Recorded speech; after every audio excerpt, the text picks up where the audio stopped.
serviteur de l'Éternel qui est justement dans ce studio pour pouvoir eh bien parler de ce thème qui semble attirer beaucoup d'attention. Et nous avons effectivement, nous savons que voilà, beaucoup de personnes disent qu'il n'y a pas de différence. Et suite à ces questions posées, eh bien nous avons bien voulu connaître la vie de ces personnes de ces enseignants. Et c'est pourquoi nous, ce matin, nous revenons dans ce thème dont nous avons parlé il y a quelques semaines de cela, mais malheureusement nous avons été interrompus par un problème technique. Alors ce matin, nous avons justement le serviteur de Dieu, le prophète, qui est là ce matin pour pouvoir nous parler de la différence entre la différence qu'il y a, s'il y a bien sûr, entre la bénédiction et la prospérité. La prospérité ce matin. Alors, prophète, bonjour à vous, prophète. Bonjour Nadège. Et comment vous allez ce matin? Excellemment bien, dans la divine présence. Spéciale salutation à tous les auditeurs.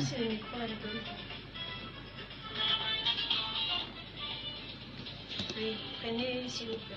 Voilà. Je dois passer ici. Oui, le micro cela ne donne pas. Il faut transférer même.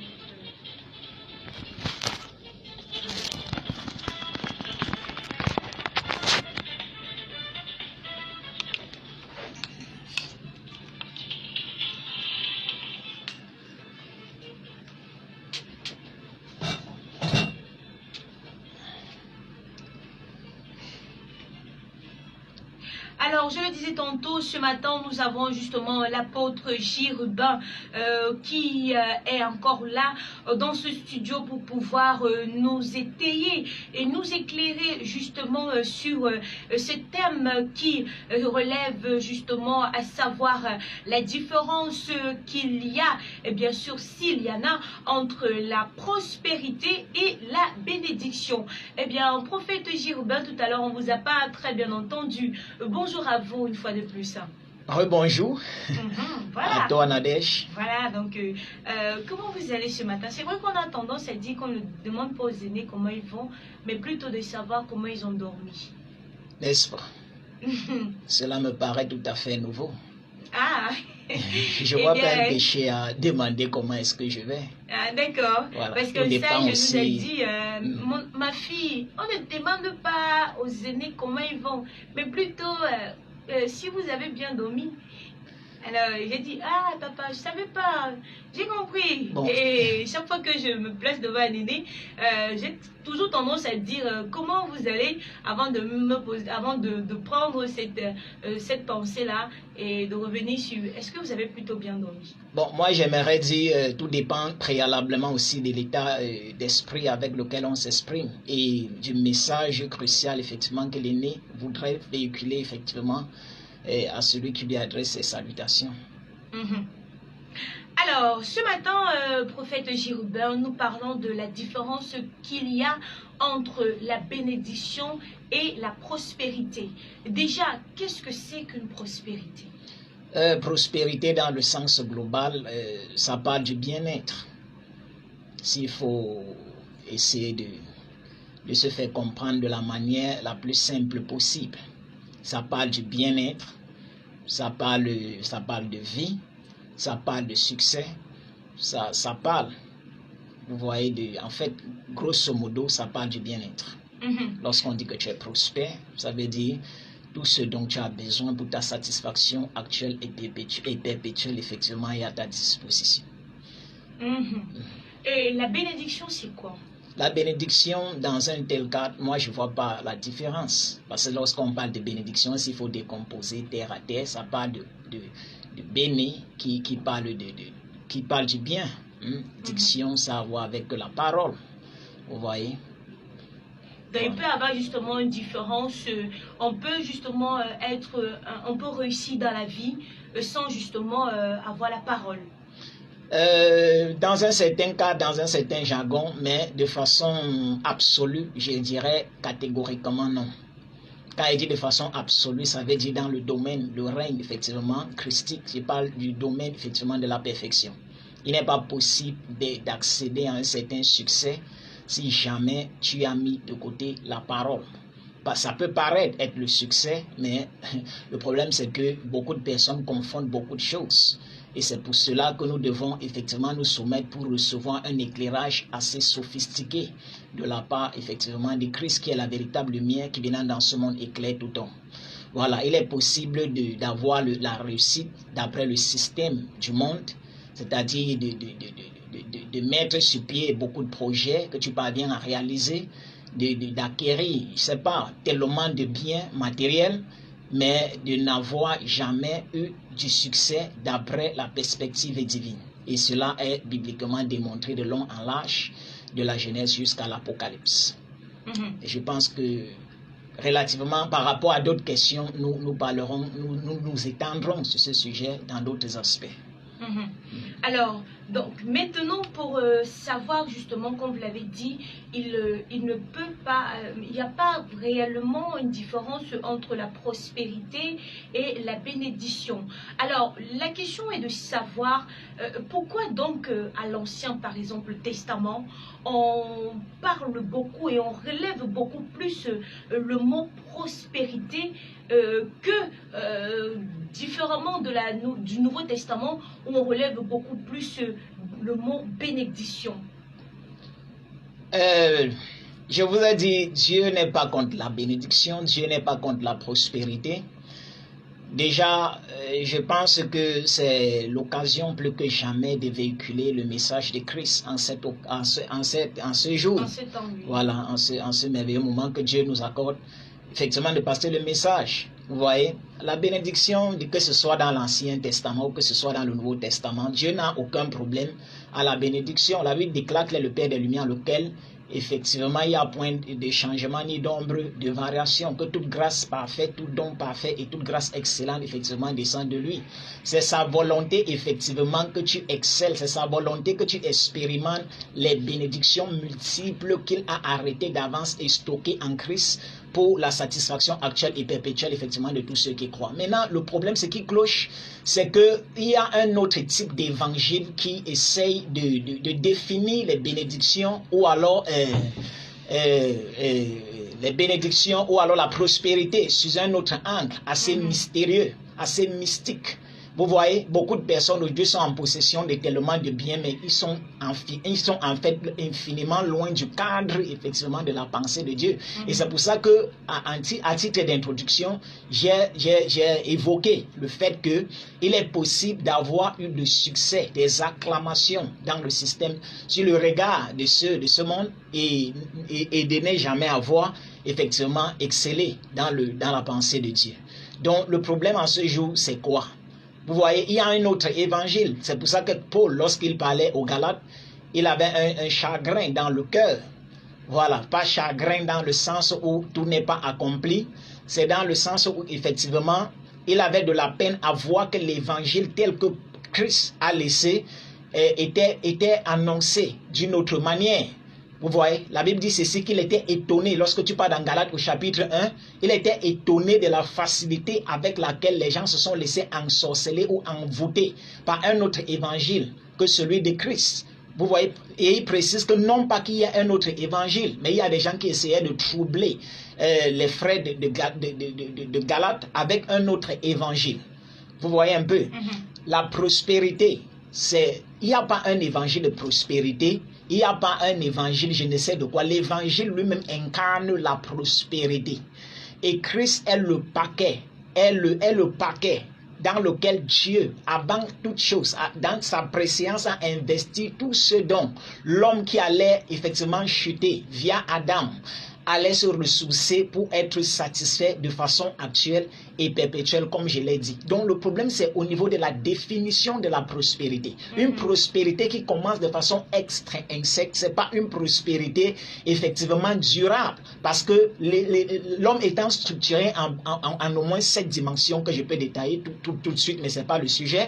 l'homme ne peut pas s'arrêter juste sur la dimension physique et prétendre avoir eu un certain succès. C'est pour ça que Proverbe au chapitre 4 dit ceci: garde ton cœur plus que toute autre chose, car c'est de lui que viennent les sources de la vie. Quand tu as beau être prospère d'après le sens matériel du terme, aussi longtemps que ton cœur est vide. Vous voyez, à la création, Dieu n'a pas que créé, il a aussi formé. Mais avant de former, il a d'abord créé. Au niveau de la création, il s'agit de la conception, c'était à l'intérieur. Dieu était gros, comme j'ai souvent l'habitude de dire, permettez-moi l'expression, voilà. Dieu a d'abord conçu, il a d'abord créé avant de former. Ça veut dire l'élément essentiel au sujet de l'homme. La partie où effectivement l'homme commence, vous voyez, c'est au niveau de l'intérieur, c'est au niveau du cœur. C'est pour ça que Dieu a d'abord formé, a d'abord créé dans Genèse au chapitre 1. Et quand tu pars dans Genèse chapitre 2, tu as comme l'impression que Dieu est en train de créer encore. Mais pour tous ceux qui ne comprennent pas le concept de la création, ils se disent qu'effectivement c'est ça. Pourtant, ce n'était plus ça. Dieu avait déjà dépassé la création. Parce que lorsqu'il déclare dans Genèse au chapitre 1, c'est à l'intérieur de lui. Dans Genèse au chapitre 2, il est en train de faire quoi? Il est en train de matérialiser. Ça veut dire quoi? Ça veut dire l'élément essentiel que nous pouvons dégager de ceci, c'est quoi? C'est que tout ce qui ne commence pas de l'intérieur, vous voyez, qui commence juste de l'extérieur est appelé à faner, est appelé à flétrir, est appelé à passer. Or, Dieu est esprit. Vous voyez, il est esprit, il n'est pas matériel. Il a été assez sage pour s'identifier à la parole avant le commencement de toutes choses. Parce que la Bible déclare qu'au commencement était la parole était avec Dieu, la parole effectivement était Dieu. Donc, ce que nous soulignons ici, c'est quoi?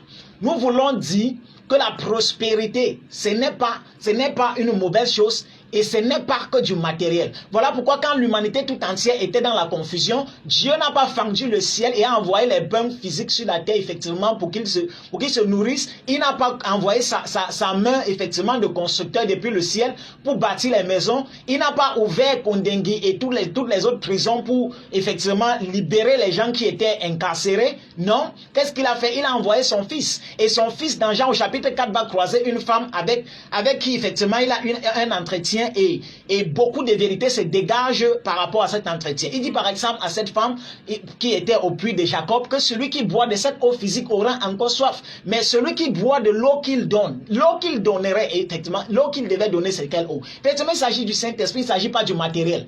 Il dit que celui qui boit de l'eau que lui, il donne, cette eau deviendra en lui, pas à l'extérieur de lui, en lui. Cette eau deviendra en lui une source intarissable d'eau qui jaillit. Vous voyez la prospérité commence de l'intérieur. Quelqu'un qui n'a pas reçu le don, le cadeau, parce que beaucoup de personnes, lorsqu'ils parlent de cadeau et de don, ils pensent qu'effectivement c'est un bout de pain. Quand tu as faim, effectivement, tu vas demander, Dieu te donne le pain, tu manges et puis tu es rassasié. Quand tu as besoin de vêtements, Dieu, il envoie la main, il te donne les vêtements. Quand tu as besoin d'un véhicule, Dieu, il donne un véhicule. Et c'est en cela, effectivement, que tu déclares être prospère. Non. Si tu es prospère juste dans ce sens-là, tu n'as rien foutu d'extraordinaire. Et si c'était le cas, c'est qu'effectivement, Jésus se serait trompé en disant ceci. À quoi que servirait-il à un homme de gagner le monde entier s'il perdait son âme? Et il continue en disant ceci, que donnerait un homme en échange de son âme. Parce qu'à la création, l'élément le plus essentiel qui était au centre, c'était l'homme. D'ailleurs, c'est le seul élément qui, le 6e jour, pendant que Dieu crée, il dit ceci, faisons l'homme à notre image et qui nous ressemble vraiment. C'est quoi l'image? C'est la projection sur un autre plan d'un Dieu terrestre, d'un Dieu céleste. C'est-à-dire, Adam était sur la terre, effectivement, ce que Dieu, lui, était dans le ciel. Mais qu'est-ce qui s'est passé pour que la création soit dans une condition aussi pitoyable et misérable, comme elle est encore de nos jours, quoi que le Messie soit déjà venu? Qu'est-ce qui s'est passé? C'est parce que, bien évidemment, la parole était sortie, et cette parole avait dit à l'homme, le jour où tu mangeras de l'arbre de la connaissance du bien et du mal, tu mourras. Vous voyez? La parole est sortie et l'homme a négligé la parole. Quand la parole est sortie, qu'est-ce qui s'est passé? Le serpent va rencontrer aussi l'homme dans Genèse au chapitre 3 et lui prêcher un autre évangile. Et c'est de cela que l'apôtre parle dans 1 Corinthiens, effectivement, au chapitre 11, si je ne me trompe pas. Voilà, 2 Corinthiens au chapitre 11. Voilà, 2 Corinthiens au chapitre 11, parce qu'il craignait effectivement que l'Église se laisse corrompre par un autre évangile de la même façon que Ève a été séduite à la Genèse. Donc le problème qui s'est passé à la Genèse, c'est quoi? C'est que la parole était sortie. Cette parole-là, c'était la parole du concepteur et effectivement de celui qui a matérialisé l'univers. Et il ne pouvait pas se tromper. C'était une sorte d'action de grâce. Dieu n'était pas en train de mystifier l'arbre de la connaissance et du bien et du mal. Dieu voulait voir combien reconnaissant pouvait être l'homme, effectivement, l'homme qu'il avait créé et façonné. Vous voyez un peu, l'homme a décidé, après avoir écouté un autre évangile, de prendre la parole du souverain créateur de l'univers et a mis de côté. Quand il a mis de côté, qu'est-ce qui s'est passé? Il a cessé d'être à l'image et à la ressemblance de Dieu, ceci de façon mentale. Voilà pourquoi quand la voix parcourait le jardin, l'homme était déjà mort. Beaucoup pensent quand Dieu dit que tu mourras, c'est quand tu tombes et tu expires, et puis il n'y a plus de vie dans tes cellules, et puis rien dans ton corps ne bouge, rien ne bat dans ton système. Non, la mort c'est pas ça. D'ailleurs, nous avons un séminaire que nous organisons où intitulé La mort est morte, qui va se tenir bientôt. Si tu veux bien savoir davantage au sujet de la mort, c'est pour ça que beaucoup pensent qu'ils peuvent venir dans cette vie, vivre comme ils pensent, avoir leur prospérité bancale tordue, leur prospérité archaïque d'un autre âge et se vanter d'être quelque chose juste parce que les apparences frappent. Non, bien aimé, quand de l'intérieur tu es déconnecté de la source qui a précédé toute chose, tu ne peux jamais te vanter d'avoir été prospère d'après Dieu. De la preuve, le riche homme, quand tu vas aller dans Luc au chapitre 16, tu vas voir que de ce côté il était tellement riche, sa richesse avait atteint un niveau où la Bible décrit son vêtement, c'était pas n'importe quoi, c'était le lin. La Bible décrit qu'il menait joyeuse et brillante vie. Ça veut dire qu'il vivait dans une condition assez de prospérité, je ne sais pas, insolente. C'était le genre de riche que si tu le croises sur ton chemin, parfois si tu te dis être riche, ton compte bancaire pour lui c'est comme un dépannage. Parce que son quotidien, la Bible le décrit comme ayant été vraiment riche. Mais lorsqu'il va quitter de la terre, de l'autre côté, il va solliciter avec déférence une seule goutte d'eau pour se rafraîchir. Parce que la pauvreté absolue était sa portion depuis qu'il était sur la terre. Comment est-ce que je le sais? De l'intérieur, il n'y avait aucune crainte de Dieu. Il n'y avait aucun attachement à Dieu. Il n'y avait rien qui a à voir avec Dieu. La parole de Dieu et lui, ne faisait pas bon ménage. La preuve, la Bible dit que Lazare se nourrissait de quoi? Lazare désirait les miettes qui tombaient de la table, effectivement, du riche homme. Et ne pouvait pas l'avoir. Ça veut dire que le chien du riche homme était infiniment plus riche que Lazare. Mais voyez-vous un peu, c'est comme ça que les prospérités tordues et bancales de ce système sont. Quand tu es prospère d'après le système de ce monde, tu n'as aucune importance pour l'homme que Dieu a tant investi pour créer. Tu commences à le regarder, tu es même capable de regrouper la salive à l'intérieur de toi et lui cracher dessus parce qu'effectivement tu es tordu de l'intérieur, tu es perdu. Pour toi l'argent a été exalté effectivement au-dessus de l'homme. Voilà pourquoi quand tu parles, oui, quand tu parles dans Genèse, quand tu dis Ancien Testament, prospérité et tout ça là, il n'y a pas eu une prospérité, que ce soit Abraham, Isaac, Jacob, depuis le père Abraham, même Genèse au chapitre 12. Dieu dit ceci, il va rendre son nom grand et il va faire de lui effectivement une source de bénédiction. Quelqu'un qui est prospère d'après Dieu, qui regarde l'homme comme étant un déchet, n'en a jamais été d'après Dieu et ne le sera jamais d'après Dieu s'il n'expérimente pas effectivement une réelle repentance après avoir écouté le message de l'évangile de Christ pour faire un détour de 180 degrés et se convertir et effectivement laisser ses mauvaises pensées, sa vaine manière de vivre. D'accord. Donc, oui. Alors, prophète, j'ai quand même une question soulevant ce que vous venez de dire tout à l'heure. Est-ce que donc tout le monde, en tout cas tout enfant de Dieu, devrait-il vivre comme Lazare afin de comprendre qu'il est un homme prospère? Non, non. La pauvreté, ce n'est pas... c'est pas un moyen par lequel on accède au paradis. Puisque Lazare, lui, il était pauvre sur la terre, mais c'était un homme prospère. Selon vous, comme vous le dites, la prospérité, c'est quelque chose qui commence de l'intérieur. Voilà, ça commence de l'intérieur, mais ce n'est pas appelé à s'arrêter là. Parce que s'il fallait que l'évangile, effectivement, fasse le tour du monde... Par exemple, nous sommes dans une station radio ici, on n'a pas acheté, je ne sais pas quoi que ce soit ici, avec des cailloux. Vous voyez, il faut effectivement la provision qui doit venir pour nous faciliter, pour nous donner le moyen effectivement d'étendre cet évangile. Ce n'est pas comme si cette prospérité venait juste pour nous exalter au-dessus des autres. C'est de ça que je parle. D'accord. Qu'est-ce qui peut donc alors expliquer justement que les enfants de Dieu, la plupart du temps, n'arrivent pas à manifester la prospérité qui est justement cachée à l'intérieur d'eux? Ok, tu as beau être un lion. Aussi longtemps que tu reçois une éducation de porc, tu vois, tu finiras un de ces jours à croire que tu es un de ces porcs, puis même encore que tu es moins qu'un de ces porcs. La Bible déclare, ne vous conformez pas au siècle présent. Saint Paul écrivait en cette période à l'église aux Romains, c'était des saints, c'était déjà des enfants de Dieu. Vous voyez, le fait d'être enfant de Dieu, ce n'est pas ça qui qualifie le fait que tu vas manifester les bénédictions qui étaient stockées en toi. Tout dépend de l'éducation. Voilà pourquoi la première étape quand on te prêche l'évangile, Dieu t'attend quelque part où tu dois t'asseoir et recevoir une éducation. Parce que si Dieu lui-même avait un jour douté qu'il est Dieu, c'est que la confusion est absolue à l'heure où je te parle. Lui-même, il n'a jamais douté. Quand tu parles dans Genèse au chapitre 1, la Bible te dit ceci, il y avait les ténèbres à la surface de l'abîme et l'Esprit de Dieu effectivement se mouvait sur les eaux. Qu'est-ce qui s'est passé? Et Dieu a dit que la lumière soit. Beaucoup de personnes pensent que quand Dieu a dit que la lumière soit, la lumière est parue juste de façon physique. Mais je me pose la question de savoir si c'était vraiment le cas. Qu'est-ce qui se passe dans Genèse 2 quand Dieu est en train de façonner les astres, les astres, voilà, les étoiles, les astres, ceux qui vont commander le jour et la nuit. Qu'est-ce qui s'est passé dans Genèse au chapitre 1? Non, ça s'est passé à l'intérieur de lui et lui-même, il est le tout premier croyant. Donc, il est impossible pour un enfant de Dieu de manifester ces choses-là s'il n'a pas reçu une éducation, s'il n'est pas enseigné. Beaucoup de personnes pensent que l'école s'arrête dans ce monde et nous ne le dirons jamais assez. De la même façon que dans ce monde, il y a le primaire, le secondaire et puis l'université, c'est la même chose dans le système de Dieu. C'est pour ça que quand Jean écrit à des personnes en son temps, il dit je vous écris petits enfants, je vous écris jeunes gens, il parle des adolescents, ça parle de la deuxième classe et il écrit aussi aux adultes. Beaucoup pensent que si quand tu nais de nouveau, dès que tu commences à réciter 10 commandements, ça veut dire que tu maîtrises effectivement les mystères cachés en Christ. C'est pas vrai. Si Dieu a suscité des apôtres, des prophètes, des docteurs, ce n'était pas il faisait pas les jeux, il n'était pas en train de blaguer. C'est des personnes en qui il doit avoir investi effectivement un certain nombre de choses, des trésors, que les gens ont besoin de se soumettre. Voilà pourquoi dans Actes chapitre 2, les gens étaient assidus au temple. Quand on parle du fait d'être assidus, ça veut dire qu'ils étaient réguliers. Aujourd'hui, un enfant de Dieu, dès s'il naît de nouveau, parfois même cette nouvelle naissance même, est à remettre en question. Mais admettons même que ce soit le cas.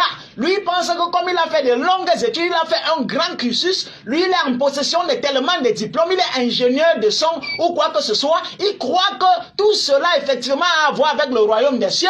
Pourtant, d'après Dieu, n'a même pas encore commencé de fréquenter parce que Dieu a sa part d'école, Dieu a sa part de système. Et les hommes de Dieu, les vrais, je ne parle pas des hommes de Dieu tchorongo, je ne parle pas de quelqu'un qui s'est levé et puis il voit comment les gens prêchent, il parle aussi, il prend le mégaphone, il croit qu'il va bâtir sa vie là-dessus. Tu vois, les gens ont dit le gouvernement dit qu'il va fermer les églises, ils sont fâchés jusqu'à il n'y a pas moyen. Parce qu'ils ont déposé leur confiance effectivement sur ces choses. Paul n'a pas fonctionné comme ça là. Vous voyez un peu? Donc moi, l'église, les gens ont besoin d'éducation. Quand Jésus a rencontré Nicodème, il lui dit ceci, si un homme n'est né de nouveau, pourtant Nicodème c'était son vieux père. Nicodème était chargé, il avait un background intellectuel assez bien fourni, mais il était spirituellement néant. Ça veut dire qu'il était intellectuellement géant. Beaucoup de personnes ils pensent que la spiritualité c'est citer la Bible de la Genèse. Non, tu dois te soumettre comme un enfant et laisser quelqu'un, même s'il est jeune n'importe comment, même si c'est ton propre fils. Tu comprends ça? Quand l'onction de Dieu est déjà sur un homme, arrête de le regarder, tu dis que c'est ton petit frère. Parce que, en tant que ton petit frère, peut-être qu'il est né après toi. Mais l'onction de Dieu qui est sur lui a préexisté le temps. Même si c'est ton fils, tu n'as pas accouché l'onction, tu as accouché l'enfant. Le jour où on te disait de pousser à l'hôpital et que tu poussais, ce n'est pas l'onction qui est sortie, c'est les gaz. Et ces gaz-là, ce n'est pas l'onction. Et après, c'est l'enfant qui est sorti. Vous voyez, l'onction de Dieu a précédé le temps. Les gens négligent, ils méprisent. Voilà pourquoi quand Dieu appelle Jérémie, il lui dit ceci. Jérémie lui dit qu'il n'est qu'un enfant. Dieu lui dit, ne dis pas que tu es un enfant. C'est moi qui t'envoie. Je t'envoie, je t'établis pour parler au royaume, pour parler aux nations. Vous voyez, avec tes propres facultés, tu ne peux pas. La raison pour laquelle certains vont finir comme ils sont venus, c'est parce qu'ils ont écouté, ils ont refusé d'être éduqués. Ils ont le complexe. Merci beaucoup, apôtre. Nous allons poursuivre justement. On reste toujours dans le cadre de la prospérité et la bénédiction. Alors, vous avez dit tout à l'heure, j'ai relevé que ça dépend aussi de l'enseignement de certaines personnes. Et nous trouvons effectivement que il y a justement des hommes de Dieu, des serviteurs bon, on n'est pas en train de parler, on ne cherche pas la polémique, mais des personnes qui prêchent et qui s'appuient beaucoup sur la prospérité, l'enseignement sur la prospérité. Et à ce niveau, justement, à vous entendre, on semblerait que peut-être quelque part, vous êtes un peu contre cet enseignement-là. Est-ce que justement, elle n'a pas sa place? Est-ce que l'enseignement de la prospérité ou encore de la bénédiction n'a pas sa place dans le corps du Christ? Et en tant que vous, qui êtes un enseignant de la parole de Dieu, bon, j'aimerais que la question soit reformulée parce que tout à l'heure là... La question est de savoir, êtes-vous contre ou pour l'enseignement de la prospérité et de la bénédiction? Puisque nous avons des serviteurs qui s'appuient beaucoup dans l'enseignement de la prospérité et de la bénédiction. Je suis contre toute manipulation dans le but effectivement d'évoluer. Et c'est pour ça que j'ai évoqué ce cas. Vous allez peut-être croire qu'on parle du coq à l'âne, non? Mais ne pensez-vous pas que cela permet aussi aux chrétiens de booster leur énergie pour travailler ou encore pour... Tu ne peux pas booster ton énergie étant fondamentalement basé sur l'erreur. Tout dépend de la qualité du message même qu'on te donne. Quand je parle de manipulateurs, je parle des personnes qui au fond sont au service de leur ventre. Mais ils viennent, genre, venez donner ceci et puis vous aurez cela, comme si c'était une banque un compte bancaire que tu ouvres pour faire un retrait avec effectivement intérêt après. Venez donner ceci, vous allez recevoir au centuple, sans même comprendre le contexte dans lequel le Seigneur était en train de parler. Mais quelqu'un est dans le besoin, il va faire comment? Il se dit qu'en faisant cela, effectivement, vous voyez, tout commence par la bénédiction et se termine par la bénédiction. Dans ce cadre-là, ce n'est pas la bénédiction. Il s'agit de présenter Christ qui est le paquet de Dieu pour l'humanité. Il ne s'agit pas de venir dire aux gens qui vont faire quelque chose pour effectivement arriver à une certaine bénédiction.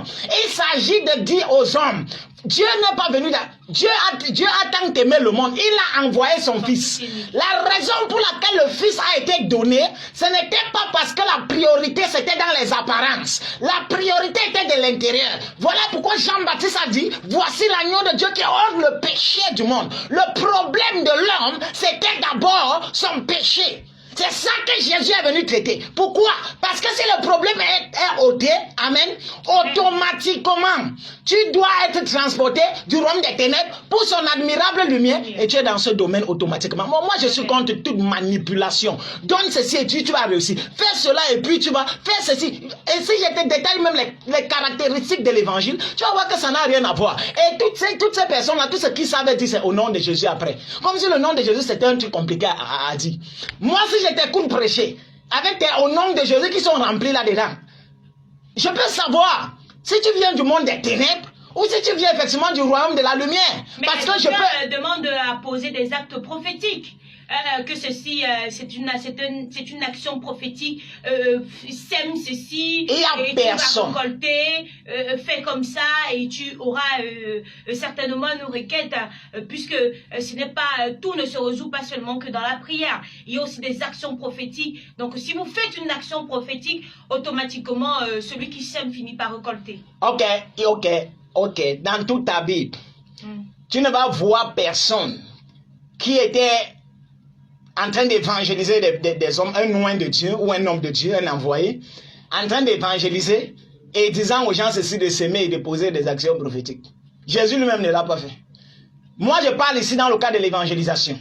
Maintenant, étant dans la maison de Dieu, c'est-à-dire ayant déjà reçu le Christ, vous voyez, nous pouvons maintenant enseigner les gens au sujet du donner. Parce qu'avant que tu ne viennes à Christ, tu n'avais rien à donner à Dieu. Tu n'avais rien à lui donner. Tu étais pauvre, tu étais mort, tu étais séparé, déconnecté de lui. Voilà pourquoi quand Jésus parle dans Luc au chapitre 4, il dit l'Esprit du Seigneur, le verset 18, l'Esprit du Seigneur est sur moi, parce qu'il m'a oint pour annoncer une bonne nouvelle aux pauvres. Qui est pauvre d'après Jésus-Christ? Pourtant, on a vu Jésus partout en Israël parler, et les riches personnes étaient avec Jésus-Christ. Ça veut dire que pour Dieu, ils étaient pauvres. Vous voyez, l'Esprit du Seigneur sur moi parce qu'il m'a oint pour annoncer la bonne nouvelle aux pauvres. Ils sont pauvres pas parce qu'ils n'ont pas de l'argent ou de l'or ou du diamant ou des ressources minières qui sont dans les sous-sols. Non, ils sont pauvres parce qu'à la base, ils sont séparés de Dieu. Et quelqu'un comme ça, quand tu finis même de lui prêcher, ne lui demande rien, ne prend rien. Parce qu'il va croire que c'est parce que tu as faim. C'est pas sage d'aller prêcher nouvellement à quelqu'un. Oui, être dans la maison de Dieu et apporter sa contribution quand on a compris le royaume et qu'on veut honorer effectivement le royaume, c'est une bonne chose. Mais voir quelqu'un en prélude et lui tu vas prendre tous tes biens et puis tu vas me donner et puis tu vas recevoir telle ou telle autre chose. Dites-moi où ça s'est passé dans la Bible. Dites-moi pendant que Jésus-Christ allait de lieu en lieu, de village en village, de ville en ville faisant le bien et guérissant tous ceux qui étaient sous l'emprise du diable. Dis-moi ceux-là qu'il a rencontrés et puis l'a opéré comme ça là. Ça n'existe pas. Beaucoup de marabouts aujourd'hui sont là dans l'église et puis ils ont quitté les forêts. Ils ont compris que si tu prends une veste avec une Bible et puis tu mets le nom de Jésus dans ça et tu te joues les voyants, tu vois les maris des gens sur les manguiers, c'est que certainement tu es vraiment loin. On te dit qu'on va cueillir ton mari sur un manguier et puis tu acceptes. Comme si la mangue a la capacité de produire les maris. Vous voyez, c'est la confusion. Tu dois toi-même être sincère, sinon on va te trimballer, on va te jouer comme le ballon. Je ne suis pas en train de prêcher à quelqu'un ici aujourd'hui en te disant que donne ceci, donne cela, je sais d'où je viens. Tu n'as rien à me donner, bien aimé, même si tu es président de la République, aussi longtemps que tu n'as pas encore cru, même si tu es qui. Ce n'est pas le mépris, ce n'est pas le manque de respect. Non, tu dois d'abord recevoir le Seigneur. Si tu es bien placé dans la société, tu vas me dépanner et me dire que c'est parce qu'il était dans le besoin. Donc tu ne vas pas voir le contenu du message que moi je suis en train de te donner. Tu ne vas pas voir les aspirations de Christ dans ce que je suis en train de te dire. Tu vas me voir comme un pauvre plaisantin, effectivement, qui a développé une gamme pour te soutirer quelques sous dans ta poche. Voilà pourquoi quand j'ai fait mention des autorités, ce n'est pas par manque de respect, c'est pour donner, pour émettre les principes qui régissent l'évangile effectivement qui nous a été donné de prêcher. Il est gratuit parce que Dieu lui-même est capable de nous combler au-delà de toutes nos attentes. Amen. Et si ce n'est pas le cas, l'évangile lui-même ne serait pas évangile parce que cet évangile incarne la prospérité elle-même. Amen. Voilà. Amen. Alors, homme de Dieu, prophète Jérubin, ce matin, nous aimerons quand même savoir comment un homme peut-il s'identifier, ou encore un chrétien en lui-même peut s'identifier à un être prospère. La question? Comment un chrétien peut-il s'identifier à un être prospère? Comment un chrétien peut-il s'identifier? Oui. Peut-il s'identifier à un être prospère? Puisque nous parlons de la... Le chrétien s'est identifié à Christ dès la base. Et comme je te l'ai dit, il a tout reçu. Vous voyez, il a tout reçu. À qui s'identifier encore? Jésus a dit que celui qui est venu après moi renonce à lui-même, qu'il se charge de sa croix de tous les jours, effectivement, et qu'il me suive. La seule personne à qui il faut s'identifier de façon globale, c'est le Seigneur Jésus-Christ. Mais et les justement, oui. Si il y a un chrétien qui, justement, sait déjà que j'appartiens au Seigneur et aujourd'hui, je suis prospère parce que ma prospérité, justement, comme l'homme de Dieu l'a dit, commence par l'intérieur. Maintenant, pour pouvoir montrer, parce que Dieu lui-même, Jésus-Christ lui-même, il dit que celui qui m'aime, qui mette ma volonté en pratique et qu'il fasse ce que moi j'ai fait, et parce que avec l'Esprit de Dieu, vous ferez des choses que j'ai fait et de plus grandes encore. Et ce monde a besoin d'être convaincu que le Dieu que nous servons n'est pas seulement un Dieu fictif, entre guillemets, parce que nous seuls, nous le connaissons, il est dans notre cœur, mais qu'il se matérialise à travers justement la gloire dans la vie d'un homme. Oui. Alors justement, comment convaincre ce monde qu'aujourd'hui que Dieu est un Dieu prospère et manifeste sa gloire dans nos vies? C'est l'un des aspects que j'ai essayé de dire jusqu'ici, c'est arrêter de quémander et de mentir. C'est-à-dire quand tu vas prêcher l'évangile à quelqu'un, tu déposes l'assiette au sol, et puis on doit te faroter. C'est toi qui viens avec la bonne nouvelle. Et tu ne viens pas prendre, tu viens donner. Tu viens éclairer. Tu ne peux pas venir avec la lumière, c'est pour soutirer les gens. C'est que tu n'as pas de lumière là, c'est fake. Parce que dans le domaine de la lumière, tout est complet. On n'a pas vu Jésus en train de courir derrière les gens. Un des aspects, c'est quoi? Éviter de courir après les biens des gens. Ça leur donne toujours l'impression, en fait, que vous êtes dans le manque et que c'est vos astuces que vous avez développées là-bas pour les soutirer de l'argent. Donc, c'est l'un des aspects. Et l'autre aspect encore, c'est la puissance de Dieu. Le contenu du message que nous prêchons doit être confirmé. Il y a des malades qui doivent être guéris, c'est-à-dire des sentences que les médecins ont décrétées. Et puis, cela a été défié. Ça convainc autant de choses. Mais tout dépend aussi d'abord de ta disposition intérieure. Parce qu'il y a d'autres qui prêchent avec des dispositions assez malveillantes. Voilà. Alors, merci beaucoup. Ce matin, amis auditeurs, nous sommes justement portés à 11h, passé de 47 minutes certainement. Pour vous qui nous écoutez à la maison, vous avez des questions à poser, eh bien ne manquez surtout pas au 655 10 58 57 et au 654 17 66 et le 71. On va un peu sortir de ce cadre pour quelques secondes déjà. Alors, prophète Girobin, si par exemple je vous donnais un thème comme Seigneur, fais-moi voir grand, que pouvez-vous nous dire? Fais-moi voir grand. Oui. Ça veut dire Seigneur, enseigne-moi. Dans quel domaine? Dans les domaines qu'il a arrêtés, puisqu'il est Dieu. On ne lui impose pas sa volonté. C'est lui en fait, nous sommes appelés à nous soumettre à lui. Nous sommes son ouvrage et il a été recréé en Christ pour les bonnes œuvres qu'il a d'avance arrêtées. Fais-moi voir grand, ça veut dire enseigne-moi tes voies. Aussi simple que ça. Et effectivement, s'il doit enseigner les voies, il ne doit pas le faire forcément directement. Voilà pourquoi le petit enfant, le plus souvent que j'ai envoyé vers toi, tu as préféré voir quelqu'un qui est costaud, grand détail. Je ne suis pas en train de vouloir dire que les apparences déterminent quoi que ce soit. Ou essayer d'exalter les petites personnes sur les camps. Non, je suis en train de vouloir mettre l'accent sur les gens qui ont toujours l'impression que c'est une affaire d'apparence. Quand tu es costaud, tu es apôtre. Quand tu es un peu petit, tu es évangéliste. Si tu es mince, c'est que tu es plutôt prophète. Je ne sais pas trop quoi. Ça n'a rien à voir avec tout ça. Dieu va t'envoyer toujours des personnes. Quand tu es né de nouveau, il va te confier à un tuteur, il va te confier à quelqu'un.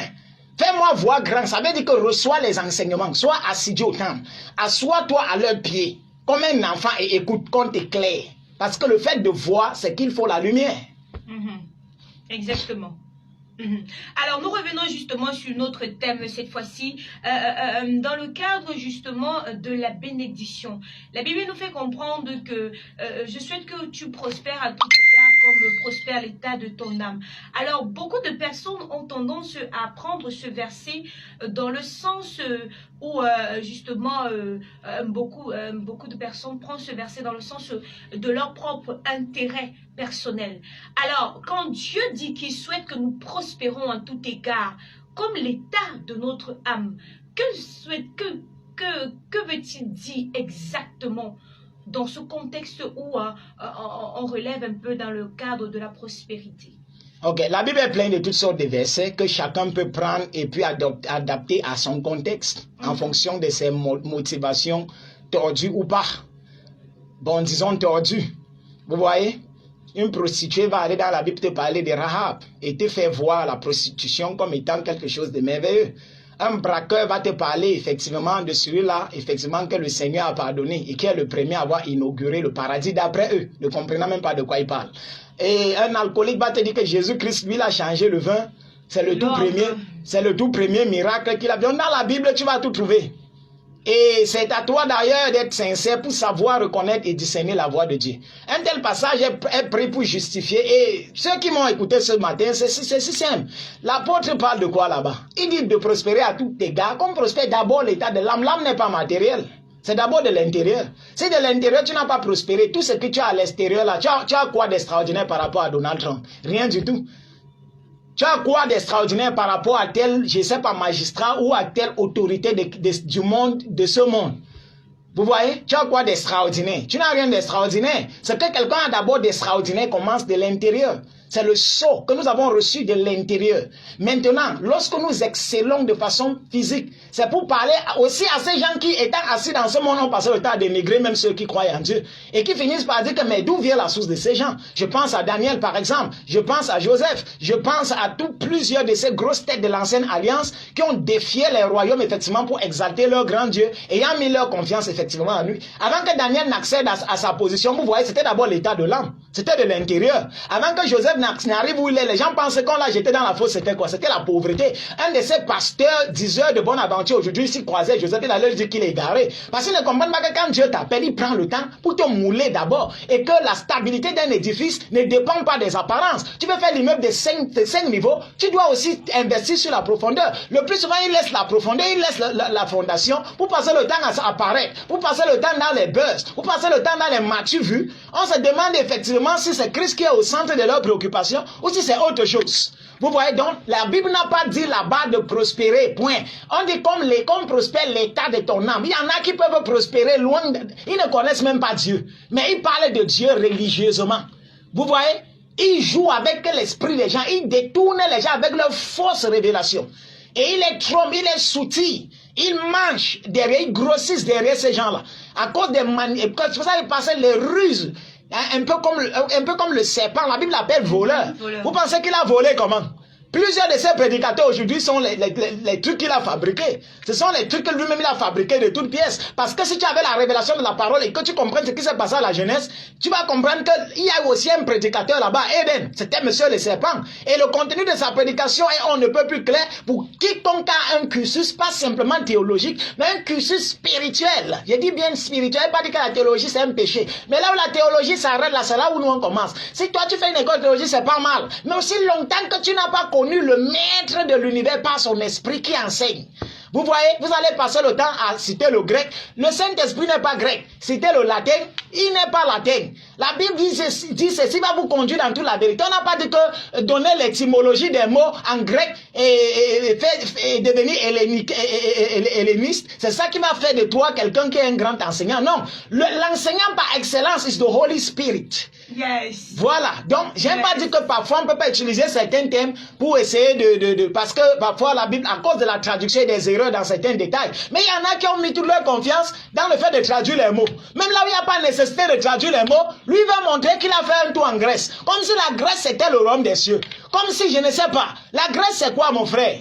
On dit que les ténèbres couvrent la terre, toute la terre. Même l'Amérique est couverte des ténèbres. Tu vois, les gens aujourd'hui, ils aspirent à voyager. Je veux prospérer. Ils portent leur noirceur dans leur cœur. Le cœur est noir comme quoi. Tu portes ça, tu mets dans l'avion.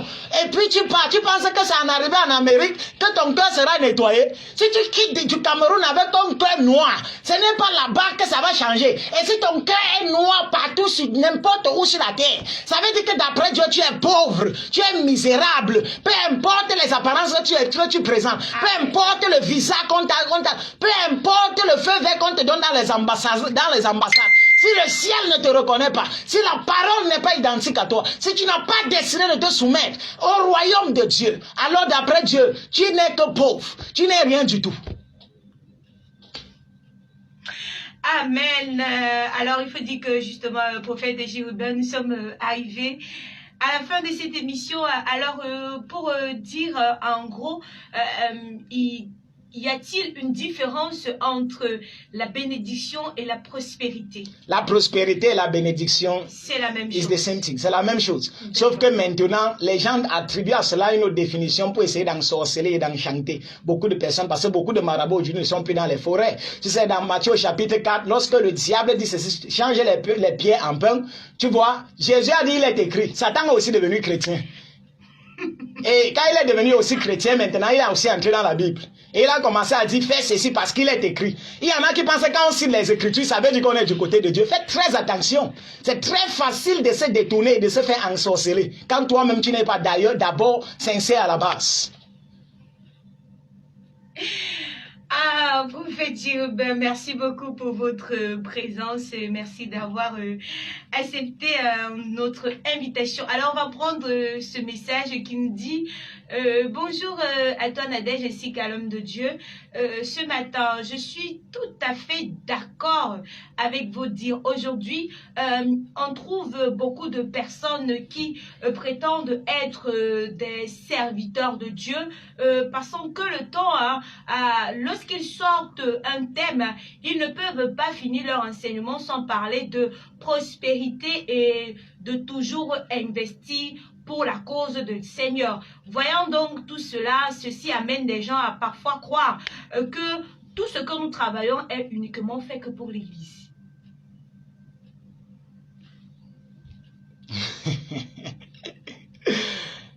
Alice qui nous a envoyé ce message.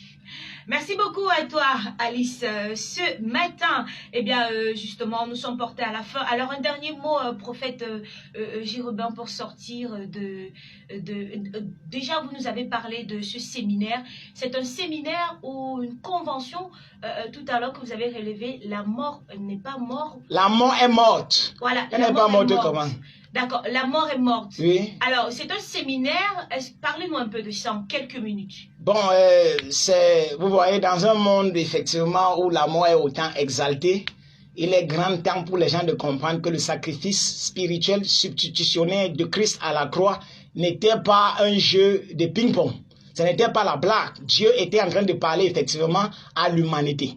Jusqu'à aujourd'hui, quoique le Christ est ressuscité, les gens ne comprennent vraiment pas à quoi a servi son sacrifice. Parce que, effectivement, d'un côté, il y a aussi de ces manipulateurs qui n'ont pas cette faculté de présenter Christ tel qu'il est dans toute sa simplicité. Et la mort frappe partout. Les gens exaltent la mort. Donc, en ce jour-là, nous aurons l'occasion par l'esprit de démystifier ces choses et de prouver aux gens que la mort a bel et bien été vaincue et qu'elle n'a pas de pouvoir sur tout enfant de Dieu né véritablement de nouveau. Et nous allons définir ce que c'est que la mort, parce que beaucoup de personnes pensent que c'est une affaire de tomber et puis expirer. C'est-à-dire, si aujourd'hui on dit que telle personne est morte, et puis le journal bilingue, je ne sais pas d'Equinox ou de quoi, je ne sais pas, rapporte, certainement ils vont croire que c'est... Non, la mort, avant de mourir d'abord de façon physique, tu étais mort depuis longtemps. Voilà pourquoi la Bible ne reconnaît pas qu'une seule mort. La Bible reconnaît aussi la seconde mort.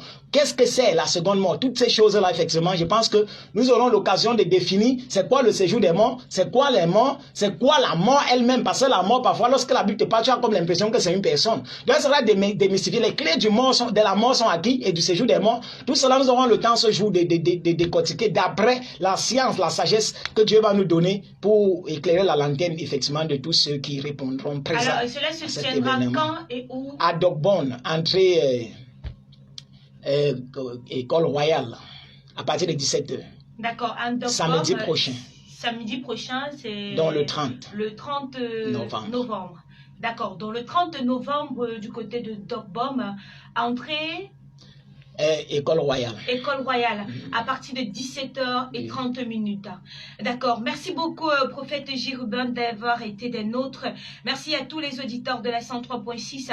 Nous avons été heureux de vous avoir et surtout de savoir que vous avez été nombreux de vous connecter sur cette fréquence.